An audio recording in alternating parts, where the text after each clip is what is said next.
ओम शांति। भगवत गीता श्लोक क्लास में आज से 18वां अध्याय शुरू हो रहा है और 18वें अध्याय का नाम है मोक्ष संन्यास योग।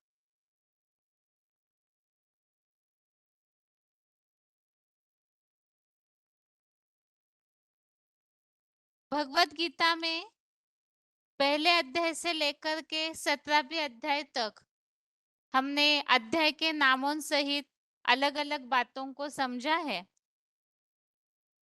और सबसे पहले भगवत गीता में इस बात को बताया जा रहा है, जैसे कि भगवत गीता की भूमिका में इस बात को स्पष्ट किया है, वास्तव में अर्जुन जो है वो कोई एक अर्जुन की बात नहीं है, बल्कि जितने भी मनुष्य सृष्टि में आत्माएं हैं वो सब जीवन के युद्ध क्षेत्र में जिस तरह से कर्मों का युद्ध करते हैं, धर्म अधर्म का युद्ध करते हैं, तो इस युद्ध भूमि में उनको जो संघर्ष करना पड़ता है, वो संघर्ष की जो बातें हैं वही यहाँ भगवत गीता में बताई गई है। और ऐसे समय में जीवन के युद्ध क्षेत्र में किस तरह से कर्मों को ध्यान से करना चाहिए, जैसे दूसरे अध्याय में स्पष्ट किया है, कर्मण्ये वाधिका रस्ते मा फलेषु कदाचन। अर्थात भगवत गीता का मूल सार एक तो कर्म फल की आसक्ति को त्यागना और दूसरा नष्टो मोहा स्मृतिर्लब्धा। इन्हीं बातों को ही भगवत गीता में अलग-अलग तरीके से समझाया गया है। और इसमें कर्मों का संन्यास किस तरह से होना चाहिए, कर्म करते हुए किस तरह से योगी बनना चाहिए, भगवान को प्रिय भक्त जो है वो किस तरह से अपने जीवन में सब बातों को, बुराइयों को त्याग कर समत्वम योग उच्यते, इस तरह से पुरुषार्थ करते हैं। और ऐसे जो भी पुरुषार्थ करने वाले हैं उन सबको किस तरह से परम पद की प्राप्ति होती है, शांति की प्राप्ति होती है, विष्णु लोकीय वैकुंठ की प्राप्ति होती है। जो आत्मिक स्थिति का पुरुषार्थ करते हैं उन्हें दिव्य पुरुष परमात्मा की अव्यभिचारी याद से प्राप्ति होती है। जो भगवत गीता में दिया हुआ जो ज्ञान है, जो इस ज्ञान को धारण कर लेते हैं, तो ज्ञान के तीसरे नेत्र के द्वारा भगवान का जो विराट रूप सृष्टि के अंत में सारे सृष्टि के सामने प्रत्यक्ष होता है, तो ज्ञान के तीसरे नेत्र से भगवान के उस तेजोमय स्वरूप को भी देख पाते हैं। इस सृष्टि पर कौन ऐसा हीरो पार्टधारी है जिनकी पहचान 13वें अध्याय में बताई हुई है, उनके गुणों सहित उनके पूरे जीवन की बातों को अध्याय 13 में स्पष्ट किया हुआ है। तो इन सब बातों को जान करके भगवत गीता में जो लक्ष्य दिया हुआ है उस लक्ष्य की प्राप्ति की जा सकती है। तो इस तरह से भगवत गीता में पूरे 17 अध्यायों में हमने खान पान, रहन सहन और साथ में ही किस तरह से युक्ति युक्त आहार विहार, चलन, कर्म, बोल होने चाहिए, इन सब बातों को ही हमने समझा है। और इस सारे अध्याय का जितने भी भगवत गीता में धारणाओं की, ज्ञान की बातें समझाई हुई है, उन सब बातों को 18वें अध्याय में सार के रूप में स्पष्ट किया हुआ है। अर्थात जितनी भी भगवत गीता में सारी बातें आई हुई है, उन सब बातों को ही संक्षेप में हम 18वें अध्याय में पढ़ सकते हैं। तो आज से ये 18वें अध्याय का पहला श्लोक, 18वें अध्याय का नाम ही है मोक्ष संन्यास योग। और इसमें शुरू में ही त्याग का विषय ऐसे पहले श्लोक से लेके 12वें श्लोक तक बातों को समझाया है। श्लोक नंबर 1 से श्लोक नंबर 12 तक त्याग का विषय, अर्थात त्याग किस तरह होना चाहिए, किस किस बात का त्याग होना चाहिए उसे स्पष्ट किया हुआ है। और श्लोक है,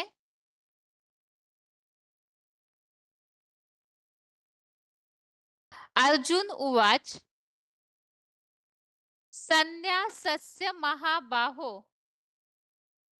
तत्त्वमिच्छामि वेदितुं त्यागस्य च ऋषिकेश।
अठरावे अध्याय का पहला श्लोक है, अर्जुन उवाच संन्यासस्य महाबाहो तत्त्वमिच्छामि वेदितुं त्यागस्य च ऋषिकेश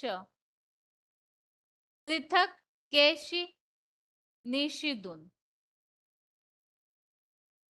श्लोक दोबारा, अर्जुन उवाच संन्यासस्य महाबाहो तत्त्वमिच्छामि वेदितुं त्यागस्य च ऋषिकेश पृथक् केशि निषिदुन। और श्लोक का संधि विच्छेद है, संन्यासस्य महाबाहो तत्त्वम् इच्छामि वेदितुं त्यागस्य च ऋषिकेश पृथक् केशि निषूदन। श्लोक का संधि विच्छेद दोबारा, संन्यासस्य महाबाहो तत्त्वम् इच्छामि वेदितुं त्यागस्य च ऋषिकेश पृथक् केशि निषूदन। शब्दों के अर्थ है, महाबाहो अर्थात हे महाबाहु शिव बाबा, ऋषिकेश अर्थात हे इंद्रियों के स्वामी, केशी निषूदन अर्थात हे केशी हंता, संन्यासस्य अर्थात पूरे त्याग रूप संन्यास का, च अर्थात और, त्यागस्य अर्थात त्याग का, तत्वम अर्थात तत्व, पृथक अर्थात अलग अलग, वेदितुम अर्थात जानना, इच्छामि अर्थात चाहता हूं। शब्दों के अर्थ दोबारा। महाबाहो अर्थात हे महाबाहु शिव बाबा। ऋषिकेश अर्थात हे इंद्रियों के स्वामी। केशी निषुदन अर्थात हे केशी हंता। संन्यासस्य अर्थात पूरे त्याग रूप संन्यास का। च अर्थात और। त्यागस्य अर्थात त्याग का। तत्वम अर्थात तत्व। पृथक पृथक अर्थात अलग अलग। वेदितुम अर्थात जानना। इच्छामि अर्थात चाहता हूं। श्लोक का अर्थ है, हे महाबाहु शिव बाबा, हे इंद्रियों के स्वामी, हे केशी हंता, पूरे त्याग रूप संन्यास का और त्याग का तत्व अलग अलग जानना चाहता हूं। तो अर्जुन यहाँ भगवान से संपूर्ण त्याग किसे कहा जाता है और त्याग किसे कहा जाता है। एक है पूर्णतः त्याग और एक है त्याग। तो ये दोनों में क्या अंतर है, इन दोनों को अर्जुन भगवान से जानना चाहते हैं। श्लोक का क्लैरिफिकेशन सहित अर्थ है, हे अष्टमूर्ति रूप महाबाहु शिव बाबा, हे मन सहित ज्ञान और कर्म इंद्रियों के स्वामी, हे केशी हंता, मनसा संकल्प सहित समुचित कर्मों के पूरे त्याग रूप संन्यास का और तन धन संबंध आदि के त्याग का तत्व अलग अलग जानना चाहता हूं।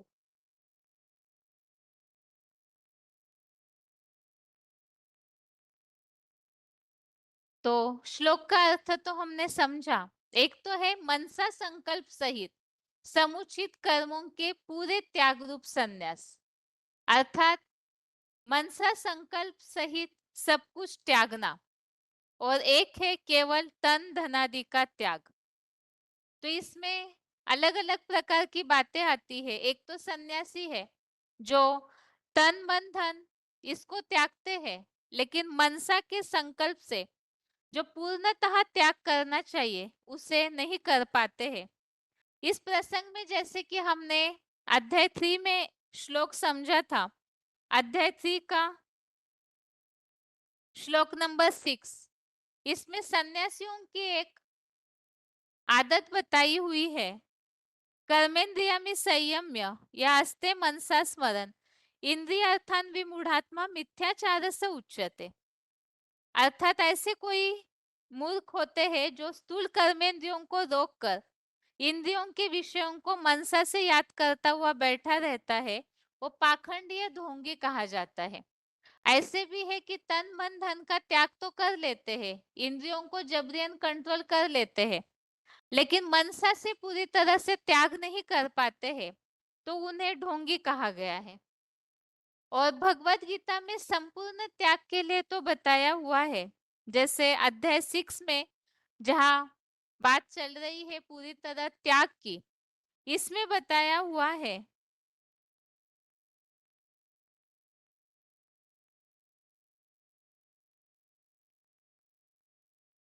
यदा हि इंद्रियार्थेषु न कर्म स्वनुसज्जते सर्व संकल्प संन्यासी योगारूढ़स्तदोच्यते। तो इसमें बताया हुआ है सर्व संकल्पों का जो त्याग करने वाला है तो वही योग की अवस्था में चढ़ सकता है। ऐसे ही अध्याय 6 का ही श्लोक नंबर 2 में भी मनसा संकल्प सहित सब कुछ त्यागने की बात आई हुई है। तो यम संन्यासमिति प्राहुर योगम तम विद्धि पांडव नहीं संन्यस्त संकल्पो योगी भवति कश्चन। तो इस श्लोक में भी इस तरह से बताया हुआ है, लौकिक संकल्पों का समुचित त्याग न करने वाला योगी नहीं होता। अर्थात योगी बनने के लिए पूरी तरह से संकल्पों का त्याग करना जरूरी है, ऐसे यहाँ स्पष्ट किया हुआ है।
तो इस तरह से यहाँ भगवत गीता में जो बातें बताई हुई है, उन्हें हमने श्लोकों में जो उल्लेख आया है वैसे समझा।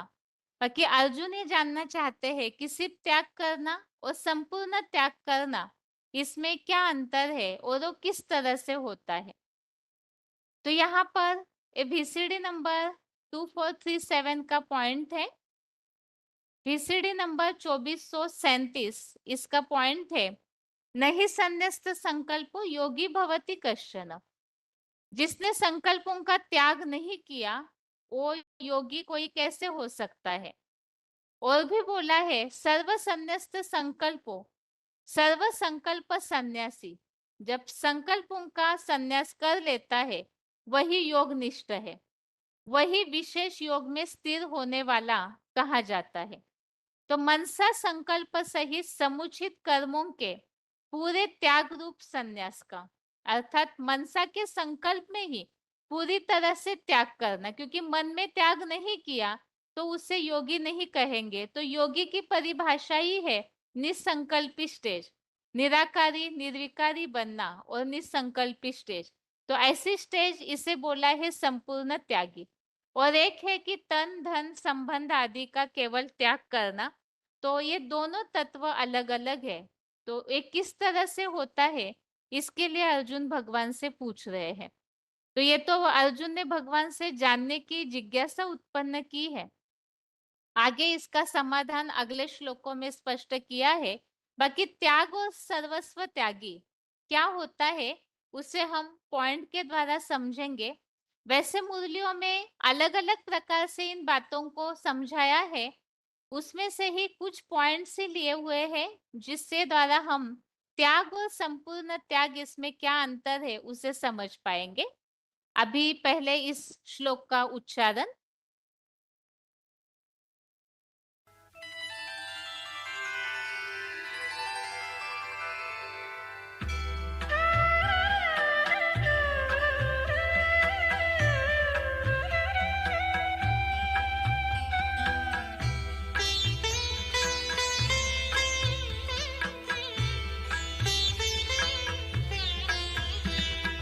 अध्याय 18 का पहला श्लोक। अर्जुन उवाच संन्यासस्य महाबाहो तत्त्वमिच्छामि वेदितुं त्यागस्य च ऋषिकेश पृथक् केशिनिषूदन।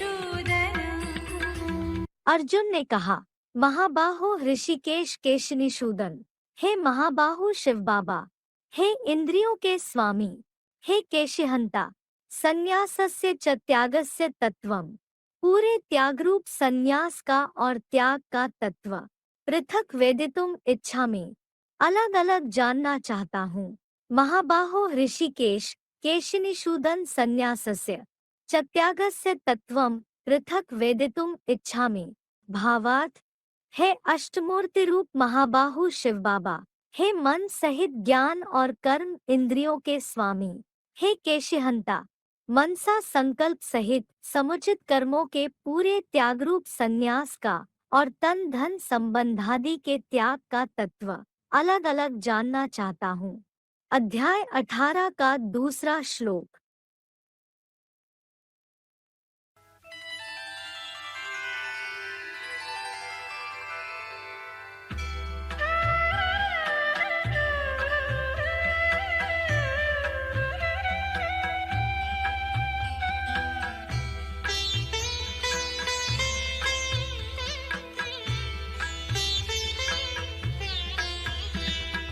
अध्याय 18 का पहला श्लोक। अर्जुन उवाच। सन्न्यासस्य महाबाहो तत्त्वमिच्छामि वेदितुम् त्यागस्य च ऋषिकेश पृथक् केशिनिषूदन। अर्जुन ने कहा, महाबाहो ऋषिकेश केशिनिषूदन, हे महाबाहु शिव बाबा, हे इंद्रियों के स्वामी, हे केशिहंता, संन्यासस्य च त्यागस्य तत्वम्। पूरे त्यागरूप संन्यास का और त्याग का तत्व पृथक वेदितुम इच्छामि। अलग अलग जानना चाहता हूँ। महाबाहो ऋषिकेश केशिनिषूदन संन्यासस्य च त्यागस्य तत्वम् पृथक वेदितुम इच्छामि। भावार्थ, हे अष्टमूर्ति रूप महाबाहु शिव बाबा, हे मन सहित ज्ञान और कर्म इंद्रियों के स्वामी, हे केशिहंता, मनसा संकल्प सहित समुचित कर्मों के पूरे त्यागरूप संन्यास का और तन धन संबंधादि के त्याग का तत्व अलग अलग जानना चाहता हूँ। अध्याय 18 का दूसरा श्लोक।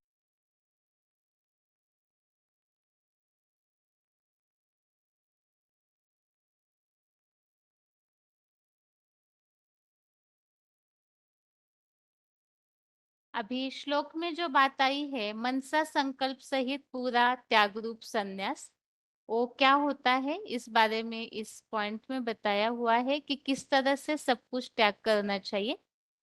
VCD number 498, VCD number 498।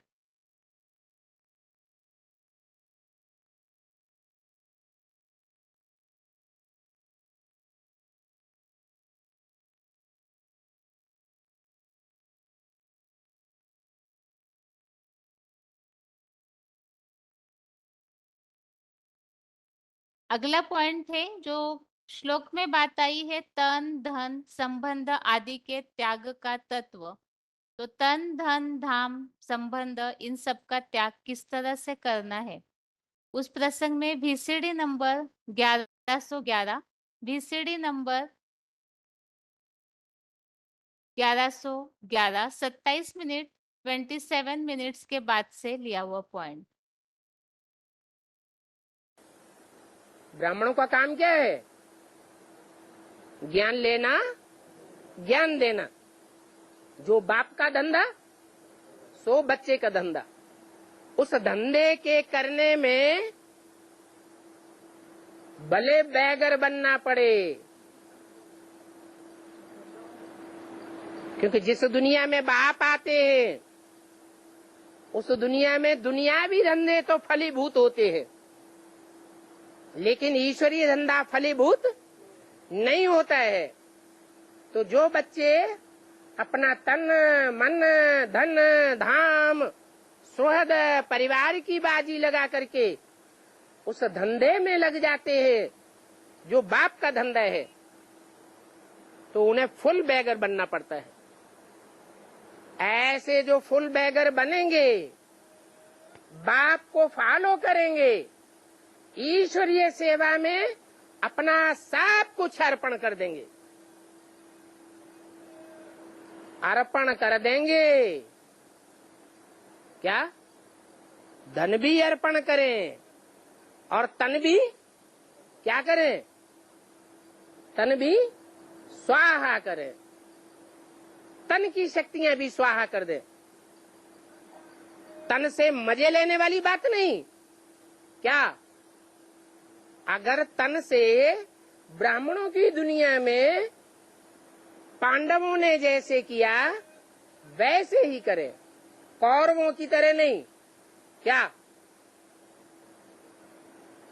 Draupadi की बाजी लगाई गई, वो मान मर्तबा सारा हरण कर लिया,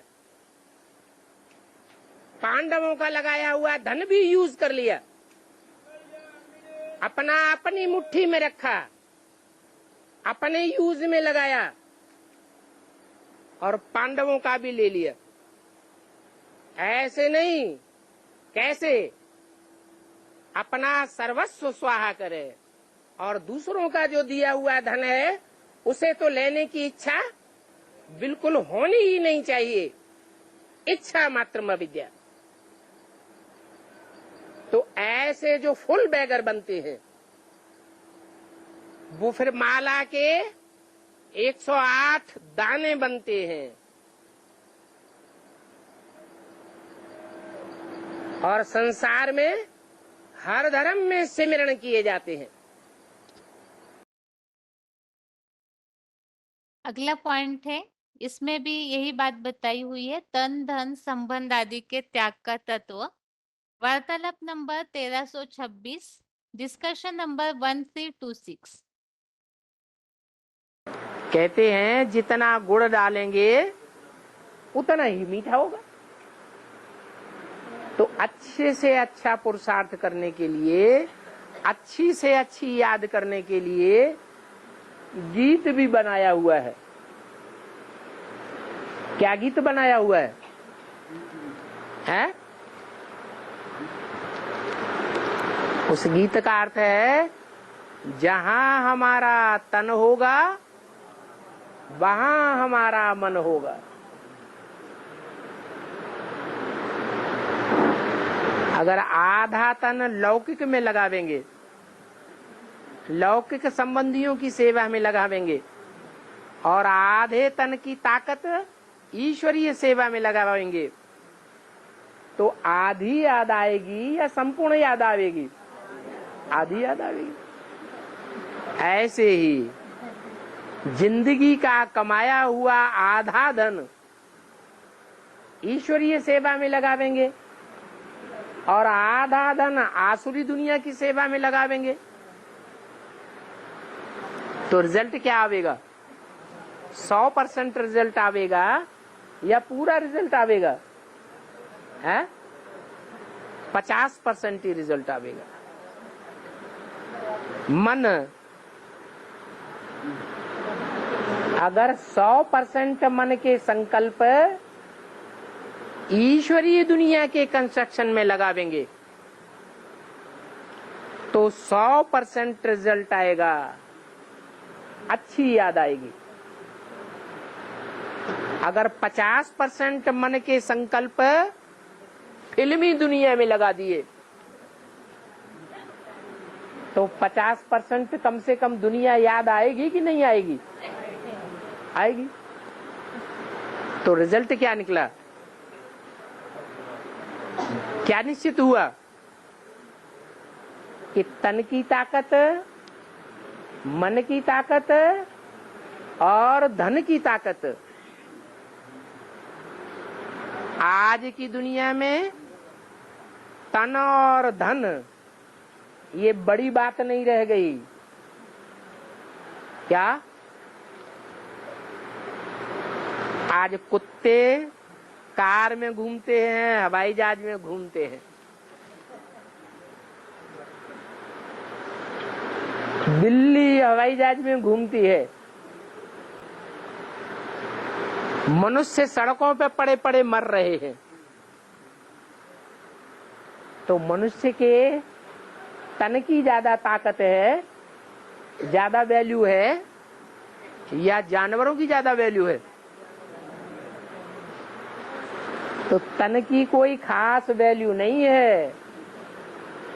बाबा तो कहते हैं ये सड़ा हुआ 84वें जन्म का शरीर है, इसके हर छेद में से बदबू ही बदबू निकलती है।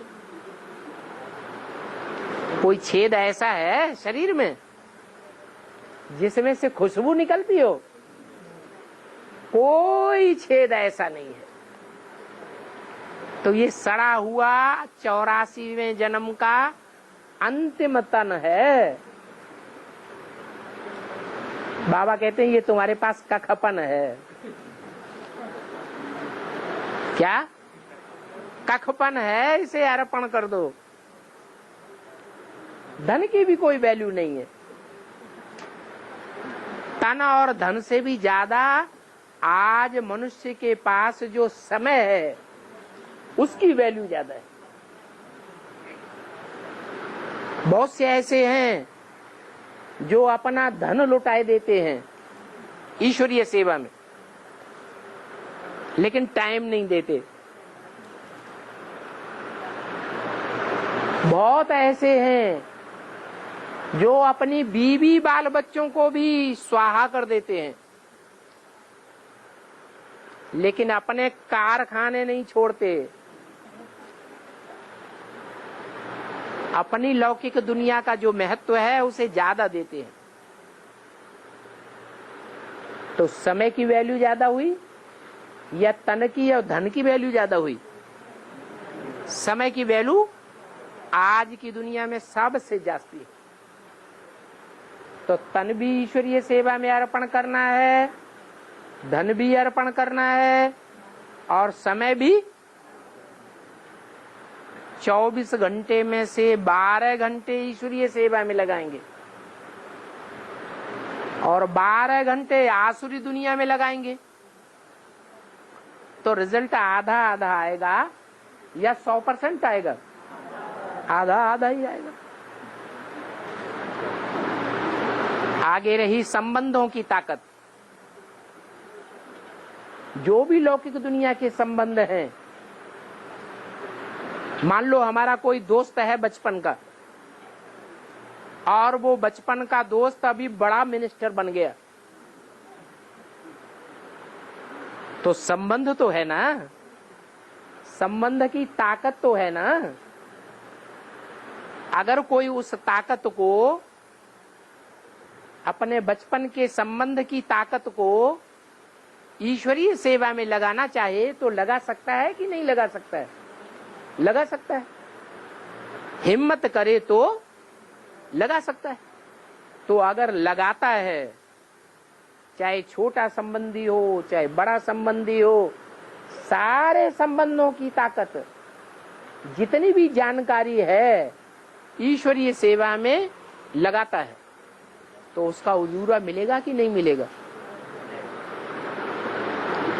तो तन से अर्पण होना, धन से अर्पण होना, मन के संकल्पों से अर्पण होना, समय से अर्पण होना, संबंधों से अर्पण होना, और दुनिया में जितने भी लोगों से संपर्क हुआ है, मिलना जुलना होता है ना।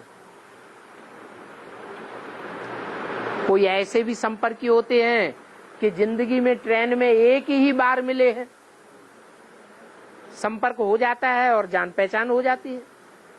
तो वो संपर्कियों की भी ताकत लगा देना। जितनी भी शक्तियां अपने पास हैं, सारी शक्तियां अगर ईश्वरीय सेवा में लगाएंगे तो याद कैसी आएगी? अच्छी आएगी या खराब आएगी? अच्छी याद आएगी। ये रहस्य है अच्छी याद का।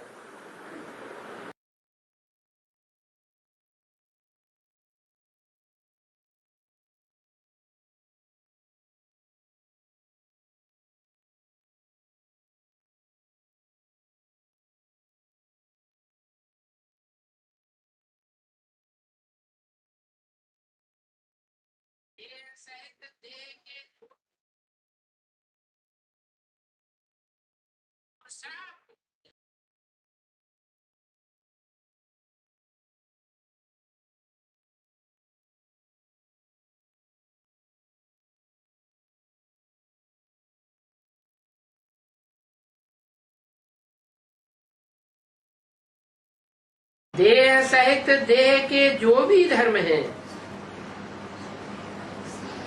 उन सब को भूल जाना है, क्योंकि आत्माएं कन्वर्ट होती हैं तो कैसे कैसे धर्मों में जाकर के गिरती है। कोई देवता से इस्लाम धर्म में कन्वर्ट हो जाते हैं, कोई क्रिश्चियन बन जाते हैं, कोई बौद्धी बन जाते हैं। अपन को बौद्धी, इस्लामी, क्रिश्चियन समझने लग पड़ते हैं। अभी बाप कहते हैं तुम न बौद्धी हो, न हिंदू हो, न इस्लामी हो, तुम क्या हो? तुम आत्मा हो। अपन को आत्मा समझना है,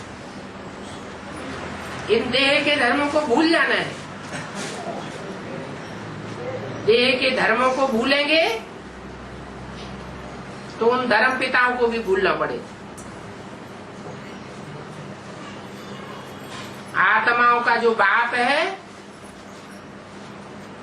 वो आकर के रूहानियत सिखाते हैं, रूह के धर्म में टिकना है।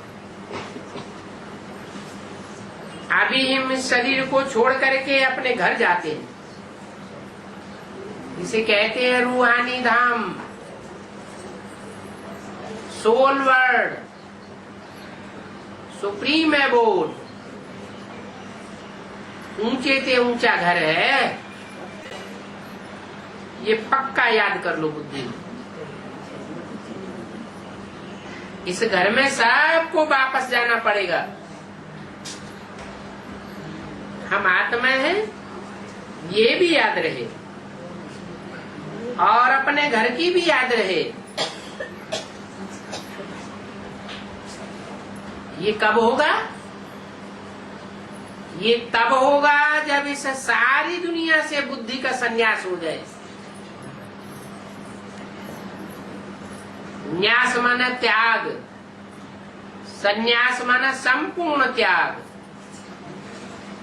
इस बुद्धि से, इन आंखों से जो कुछ भी ये दुनिया का पसारा देखते हैं,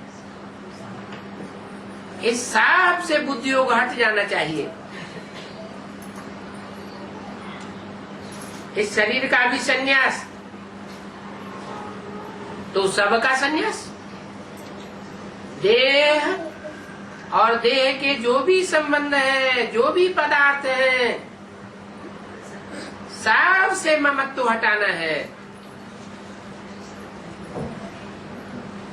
वो हठ योगी कोई सारी सृष्टि का संन्यास थोड़े ही करते हैं।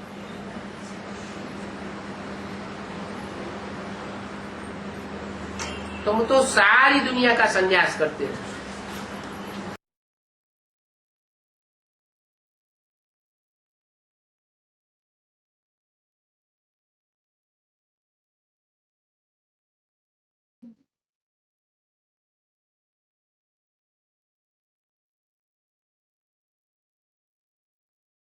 इस तरह से 18वें अध्याय के पहले श्लोक में यहाँ अलग अलग प्रकार से बातें समझाई हुई है। बात यह चल रही है जो अर्जुन ने प्रश्न पूछा है कि तन, धन, संबंध आदि का त्याग और मनसा के संकल्प से संपूर्ण त्याग करना, इन दोनों में क्या अंतर है। तो जैसे कि यहाँ पर सन्यासी जो है तन, धन, संबंध आदि का त्याग करते हैं, लेकिन मनसा के संकल्प को पूरा त्यागते नहीं है। और यहाँ जो पॉइंट्स है उसमें हमने इस तरह से समझा है कि बुद्धि से इस दुनिया को पूरी तरह से त्यागना है, मनसा के संकल्प सहित सारे कर्मों को पूरी तरह त्यागना है। सन्यासी हठयोगी जो है मन के संकल्पों में तो सारी बातों को धारण कर लेते हैं, संकल्पों से तो सुख भोग लेते हैं, बाकी ऊपर का त्याग करते हैं। तो यही दोनों में अंतर है, एक तो सर्वस्व त्यागी और एक केवल है त्यागी। तो इन दोनों का अंतर और प्राप्ति क्या है उसे आगे के श्लोकों में स्पष्ट किया है। अभी आगे है 14वें अध्याय का रिवीजन, और रिवीजन के लिए श्लोक है अध्याय 14 का श्लोक नंबर 15। 14वें अध्याय का 15वां श्लोक। 14वें अध्याय में हम बात समझ रहे हैं प्रकृति से उत्पन्न हुए 3 गुण और उसका आत्माओं पर किस तरह से प्रभाव पड़ता है। सत्वगुणी लोग सुख में, रजोगुणी लोग जो है वो देहभान में, कर्मों में, आसक्ति में लग जाते हैं और तमोगुणी लोग जो है अज्ञान अंधकार के कारण दुख, अशांति के मार्ग में पहुंचते हैं। इसीलिए ही कलयुग में जब तमोगुण अति का बढ़ जाता है तो बताया सत्वगुण बढ़ाने के लिए ज्ञान की पराकाष्ठा की आवश्यकता है। ब्राह्मणों का जब योग बढ़ जाता है तो उस योग से सत्वगुण बढ़ा हुआ जान, ऐसे श्लोक में स्पष्ट किया हुआ है। अर्थात जितनी जितनी ज्ञान और याद की पराकाष्ठा होगी उतना तमोगुण रूपी अंधकार निकल जाएगा और सात्विक अर्थात सत्वगुण की धारणा आती जाएगी। अभी आगे के श्लोक में यहाँ बताया हुआ है जो तमोगुणी संस्कार विनाश काल में भी धारण करते हैं उन बातों को छोड़ते ही नहीं है। जैसे भगवान बाप को पहचान लिया, याद कर लिया तो फिर भी सत्वगुणी बनेंगे, लेकिन जो विनाश काल तक भी भगवान के अस्तित्व को स्वीकार करते नहीं है तो ऐसी रजोगुणी और तमोगुणी आत्माएं, उनका रिजल्ट क्या होता है वो आगे के श्लोकों में स्पष्ट किया है। यह श्लोक है 14वें अध्याय का 15वां। रजसी प्रलयम गत्वा कर्म संगीषु जायते तथा प्रलीनः तमसी मूढ़ योनिषु जायते। श्लोक दोबारा। रजसी प्रलयम गत्वा कर्म संगीषु जायते तथा प्रलीनः तमसी मूढ़ योनिषु जायते। अर्थात रजोगुणी स्थिति में प्रलयकालीन महामृत्यु को पाकर भ्रष्ट इंद्रियों के हिंसा से भरपूर द्वैतवादी द्वापर युगी दैत्यों, कर्मों से लगाव वालों में संगमयुगी शूटिंग के स्वभाव से ही उत्पन्न होता है। उसी प्रकार संगमयुगी शूटिंग काल में तमोगुणी स्वभाव वाले लोगों के बीच में महामृत्यु प्राप्त हुआ। कल्प कल्प की हुबहू शूटिंग अनुसार कलयुगी मूढ़मति के व्यभिचारी राक्षसों में पैदा होता है।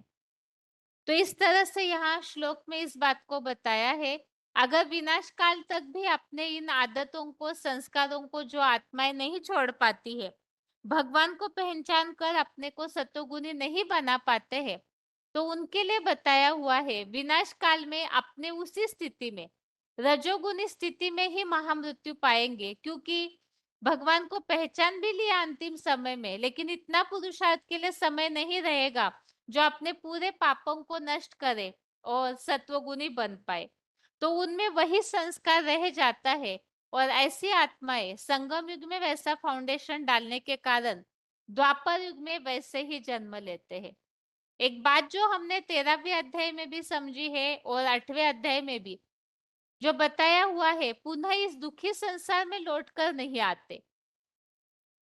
तो इसमें ये बात बताई हुई है कि जो ज्ञान योग से अपनी अवस्था को ऐसे बना लेते हैं सत्वगुणी, तो उन्हें फिर इस दुखी संसार में लौटकर नहीं आना पड़ता।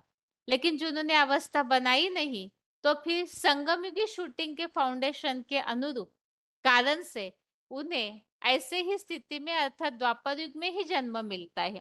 और कुछ ऐसी आत्माएं जो तमोगुणी लोगों के बीच में ही जन्म लेती है, तो महामृत्यु को प्राप्त करती है, अपने अज्ञान का अंधकार छोड़ नहीं पाते, तो उन्हें भी अंतमते सो गते मूढ़मति के व्यभिचारी राक्षसों में ऐसी आत्माएं पैदा होती। ये तो इस श्लोक पे रिजल्ट बताया हुआ है। अगर विनाश काल तक भगवान को पहचान कर अपने को सत्वगुणी नहीं बनाते हैं, तो उन्हें स्वर्ग की जो प्राप्ति होनी चाहिए वो नहीं हो सकती है। अभी इस श्लोक का उच्चारण और पॉइंट्स। रजो एवं तमोगुणी स्थिति में महामृत्यु पाने वालों की क्या गति होती है?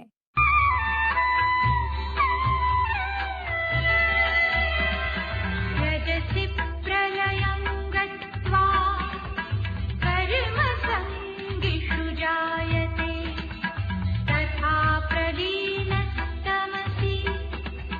मूढयोनिषु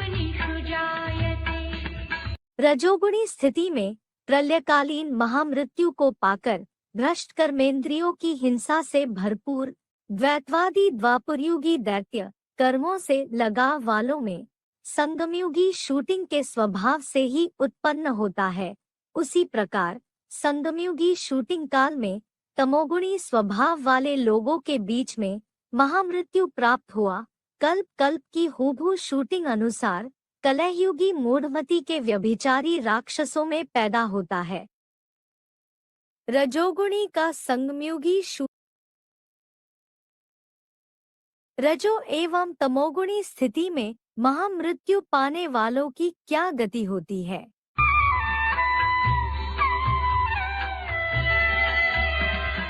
रजसि प्रलयं गत्वा कर्मसङ्गिषु जायते तथा प्रलीनस्तमसि मूढयोनिषु जायते। रजोगुणी स्थिति में प्रलयकालीन महामृत्यु को पाकर भ्रष्ट कर्मेंद्रियों की हिंसा से भरपूर द्वैतवादी द्वापरयुगी दैत्य कर्मों से लगाव वालों में संगमयुगी शूटिंग के स्वभाव से ही उत्पन्न होता है। उसी प्रकार संगमयुगी शूटिंग काल में तमोगुणी स्वभाव वाले लोगों के बीच में महामृत्यु प्राप्त हुआ कल्प कल्प की हूबहू शूटिंग अनुसार कलहयुगी मूढ़मती के व्यभिचारी राक्षसों में पैदा होता है। रजोगुणी का संगमयुगी शूटिंग का स्वभाव काम विकार VCD नंबर 2411, VCD नंबर 2411। जो दुखदायी है, कर्म इंद्रियों में आसक्त कराने वाला है। क्या कहीं में आसक्त कराने वाला? कर्म इंद्रियों में जो मुख्य इंद्रिय है, बड़ा डकैत, उसमें आसक्त कराने वाला है। तो वो कर्म में आसक्त कराने वाला कौन सा गुण होता है? सत्व गुण, रजोगुण या तमोगुण? नहीं, रजोगुण कर्म में आसक्त कराता है। क्या कहा? रजोगुण जिनमें बढ़ा हुआ होगा, ब्राह्मणों की दुनिया में भी वो कर्म नहीं छोड़ेंगे, कर्म इंद्रियों का। उनसे कहो ज्ञान सुनाओ ना, ईश्वरीय ज्ञान के लिए अर्पण हो जाओ। क्या शिव बाबा की याद में रह करके सारी सृष्टि को दृष्टि का दान दो, वाइब्रेशन का दान दो, योग बल का ध्यान दो। ये धंधा करेंगे है? जो रजोगुणी आत्माएं होंगी ब्राह्मणों की दुनिया में, चाहे वो बेसिक ब्राह्मण हो, चाहे ऊंची पढ़ाई एडवांस पढ़ाई पढ़ने वाले एडवांस ब्राह्मण हो, वो कर्म इंद्रियों का कर्म नहीं छोड़ेंगे। रजोगुणी महामृत्यु पाकर कर्मों से लगाव वालों में उत्पन्न होता है। बाबा ने बोला ये VCD वार्तालाप नंबर है 1548, डिस्कशन नंबर 1548। जो आत्मिक स्थिति धारण करते हैं वो परमपिता परमात्मा के बच्चे हैं। किसके बच्चे हैं? आत्मिक स्थिति धारण करते हैं तो परमात्मा के बच्चे हैं। और नहीं धारण करते हैं, देवान में रहते हैं, देवान में रह करके शरीर छोड़ेंगे, विनाश आएगा और विनाश काल में देवान में ही शरीर छोड़ देंगे। तो भक्ति मार्ग में उनके शरीर मिट्टी में गाड़े जाएंगे या भस्म किए जाएंगे, मिट्टी में गाड़े जाएंगे। इसलिए जो देवहानि की मिट्टी में रहेंगे अंत तक, वो आत्मा रूपी मेरे बच्चे नहीं है। किसके हैं? हैं? इब्राहिम बुद्ध क्राइस्ट के बच्चे हो सकते हैं जो द्वापर युग से आते हैं, मेरे बच्चे नहीं। ये यात्रा तो ऐसी है कि चले तो चलते चलो, चलते चलो, फिर दोबारा ये यात्रा नहीं आने वाली। एक ही बार बाप आकर के ये यात्रा कराते हैं। अगर मुंह फेर दिया तो फिर भ्रष्टाचारी बन जाते हैं।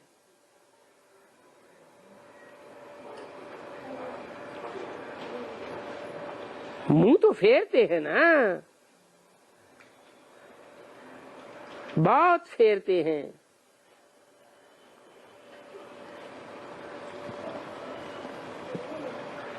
यहाँ शूटिंग में फेरते हैं, फिर द्वापर कलयुग में क्या होता है?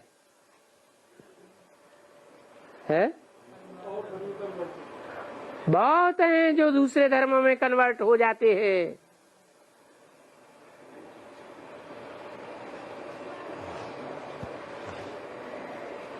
इंद्रियों से भ्रष्ट आचरण करने वाले धर्मों की तरफ आकर्षित हो जाते हैं।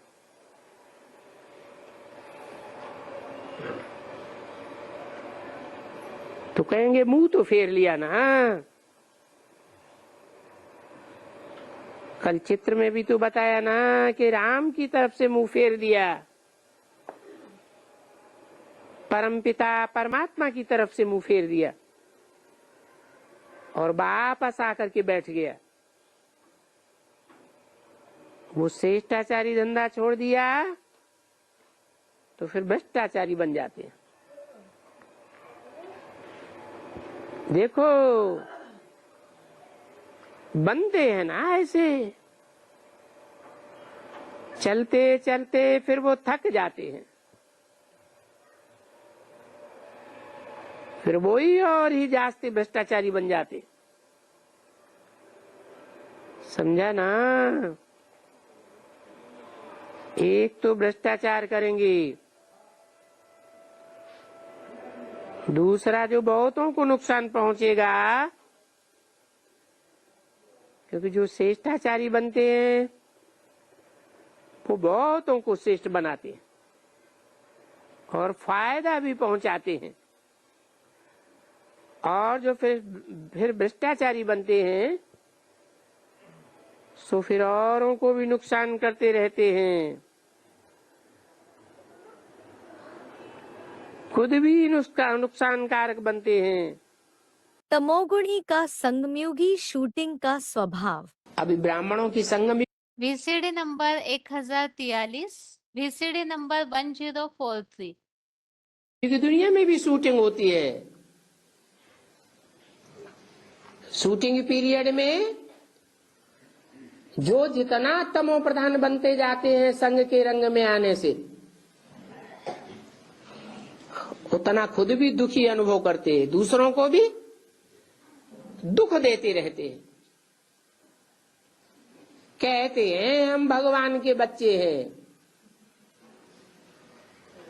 परंतु भगवान के बच्चे सुख देंगे, सुख लेंगे या दुख देंगे? ब्राह्मणों की दुनिया के भी सन्यासी जो ब्रह्मा की औलाद बने थे, फिर बाद में जब तमो प्रधान बनते हैं तो पब्लिक की धन संपत्ति इकट्ठा करके महलमाड़ियां, अंडरग्राउंड कंक्रीट के मकान बनाकर बैठ जाते हैं। और जो परमात्मा बाप के सच्चे बच्चे हैं उनको कहते हैं कि तुम यहाँ नहीं आ सकते। क्या? पांडवों को देश निकाला मिल जाता है। तो सतो प्रधान बुद्धि होते हैं तो उनके अंदर संन्यास होता है, संपूर्ण न्यास की बुद्धि होती है।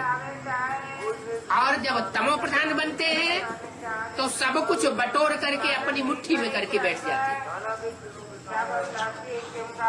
तमो प्रधान बनते हैं तो पैसे आदि के लिए घुस पड़ते हैं। कहाँ घुस पड़ते हैं? शहरों में। पहले जंगल में पहाड़ों पर रहते थे, फिर जब तमो प्रधान बनते हैं तो बड़े बड़े शहरों में महलमारियां, अटारियां बना के बैठ जाते। भले मुरली में बोला है ब्रह्मा के द्वारा, क्या बोला है कि तुम बच्चों को मकान महल माड़ियां जायदाद जमीन नहीं बनानी है। क्या तुम बच्चों को प्रॉपर्टी नहीं बनानी है, लेकिन फिर भी वो सन्यासी उन बातों को उठा के दरकिनार कर देते। और जैसे दुनियावी गृहस्थी चलते हैं वैसे ही अपने जीवन में चल पड़ते हैं। तमोगुणी मूढ़मती के व्यभिचारी राक्षसों में पैदा होता है। PCD number 1390, PCD number 1390।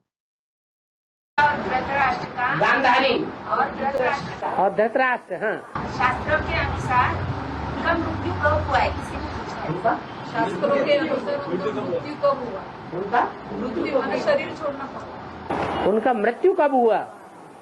जंगल में जाके मृत्यु हुआ। कांटों के जंगल में चले गए, फिर मृत्यु हो गई। आग लगी और खेल खलास हो गया। अरे जिन्होंने पाप किए होंगे, काम क्रोध लोभ मोह अहंकार छोड़ा ही नहीं,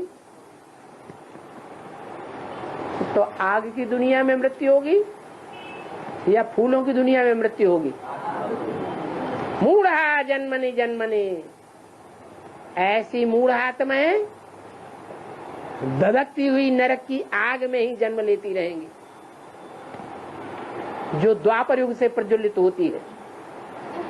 काम की आग, क्रोध की आग, लोभ की आग, मोह की आग, ऐसी आग की दुनिया में जन्म लेंगी। तो दिखाया गया है कि कांटों के जंगल में आग लगी और क्या हुए? खेल खलास हो गए। टाइम बहुत थोड़ा है, इसलिए गफलत छोड़ दो। गफलत करने वाले ईश्वरीय सर्विस नहीं कर सकते। क्या कहा? अगर बोला कि अमृत बेला सफल करो और अमृत बेला सफल नहीं किया, गफलत करते रहे, थोड़ा और सो ले, तो गफलत करने वाले बता दिया कि ईश्वरीय सेवा नहीं कर सकते। जो गफलत करेंगे वो आसुरी सेवा ही करते हैं। अपनी आत्मा की सेवा नहीं कर सके तो दूसरों की सेवा कैसे करें? इसलिए बोला ईश्वरीय सर्विस नहीं कर सकते। जब खुद अच्छे बने तो औरों को अच्छा बना। खुद ही कुंभकर्ण नींद में सोते रहते। जो अच्छे से अच्छा टाइम बताया है पुरुषार्थ का, उस टाइम को अब तक भी सफल नहीं कर पा रहे। बाबा तो बोलते हैं जिन्होंने अपना अमृत बेला सुधार लिया, उन्होंने समझो सब कुछ सुधार लिया। अमृत बेला सुधरा तो सब कुछ सुधर जाएगा। इस एक बात में ही अगर विजय पाली तो सारी विजय हो जाएगी। तो जो अच्छा बनेंगे वो अच्छा बनाएंगे, बुरे तो जरूर बुरा ही बनावेंगे। कोई भी चीज काम भूल आदि नहीं होनी चाहिए। पर वो क्या बनती है? अमृत बेले उठते ही बुद्धि में छीछी बातें अगर घुस जाएं, तो ऐसे छीछी बातें बुद्धि में लाने वाले वो छीछी दुनिया बनाएंगे या श्रेष्ठ दुनिया बनाएंगे? अच्छी दुनिया तो बना नहीं सकते। फिर छीछी दुनिया में ही जाकर के जन्म लेंगे, नरक में ही होते खाते रहेंगे। जैसे उस गीता में लिखा है, मूढ़ा जन्मनि जन्मनि।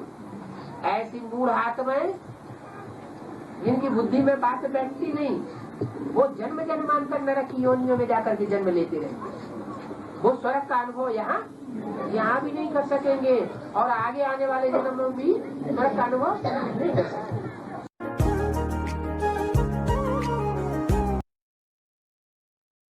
तो इस तरह से यहाँ 14वें अध्याय के 15वें श्लोक में हमने इस बात को समझा है। इसके पीछे जो श्लोकों में प्रसंग चल रहा था कि प्रलय काल में जो सत्वगुणी अवस्था को प्राप्त करते हैं, तो ऐसों की महामृत्यु होने पर भी वो सत्युगी नई दुनिया में ही पहुंचेंगे। वैकुंठ की ऐसी आत्माओं को प्राप्ति होती है। और जिन्होंने रजोगुण या तमोगुण को ही धारण करके रखा है, सात्विक बने ही नहीं, तो उनके लिए बताया जब अंतमते स्वगते अनुसार अंतिम समय तक भी वो दुख की दुनिया में ही है, अपने को सात्विक बनाया नहीं, तो कांटों की जंगल को आग लगती है, तो ऐसे सब आत्माओं का विनाश हो जाता है। और अंत में भी उन्होंने ऐसी स्थिति न बनाने के कारण परम धाम में तो जाके ऐसी आत्माएं बैठ जाती है, लेकिन बाद में द्वापर कलयुगी दुनिया में ही आते हैं। सतयुग त्रेता का जो स्वर्ग का सुख है वो ऐसी आत्माएं नहीं ले पाती हैं। अभी आज का श्लोक एक बार रिवाइज करके आज का क्लास पूरा करते हैं। 18वां अध्याय का पहला श्लोक है अध्याय 18 मोक्ष संन्यास योग, और इसमें वास्तविक संन्यास क्या है जिससे मुक्ति की प्राप्ति होती है उस बात को स्पष्ट किया है। सबसे पहला श्लोक है 18वें अध्याय का। अर्जुन उवाच संन्यासस्य महाबाहो तत्त्वमिच्छामि वेदितुं त्यागस्य च ऋषिकेश पृथक केशि निषूदन। श्लोक दोबारा। अर्जुन उवाच संन्यासस्य महाबाहो तत्त्वमिच्छामि वेदितुं त्यागस्य च ऋषिकेश पृथक केशि निषूदन। अर्थात है अष्टमूर्ति रूप महाबाहु शिव बाबा, मन सहित ज्ञान और कर्म इंद्रियों के स्वामी हे केशी हंता, मनसा संकल्प सहित समूचे कर्मों के पूरे त्याग रूप संन्यास का और तन धन संबंध आदि के त्याग का तत्व अलग अलग जानना चाहता हूँ। तो इसमें अर्जुन ने जिज्ञासा बताई है कि त्याग और संपूर्ण त्याग, इन दोनों में क्या अंतर होता है, तो उसका तत्व अलग अलग से जानना चाहते हैं। और इसका उत्तर या समाधान जो है अगले श्लोकों में दिया है। यह श्लोक में पॉइंट्स हमने केवल इस प्रसंग में लिए हैं कि संपूर्ण त्याग, जिससे अव्यक्त प्राणियों में सर्वस्व त्यागी कहा जाता है, तो सर्वस्व त्याग में मनसा संकल्प में भी कोई विचार ना आए, त्याग का भी त्याग जिसे कहा जाता है, तो ऐसे समुचित कर्मों का त्याग रूप संन्यास। और एक है केवल त्याग, अर्थात भौतिक रीति से तन धन संबंध आदि का त्याग। अब इन दोनों में क्या श्रेष्ठ है, कौन सा अच्छा है, उसे भी आगे के श्लोकों में स्पष्ट किया है।